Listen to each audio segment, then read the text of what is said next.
Hi, I am from the Israel Institute of Oceanography, the National Institute of Oceanography, and part of our work is coral reef restoration. And we developed in the last 3 decades the methodologies and the rationale for reef restoration.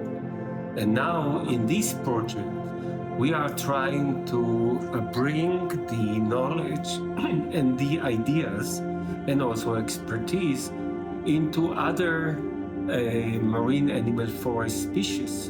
And during this period, we are planning to collect animals from the Mediterranean, from temperate marine animal forests, and also from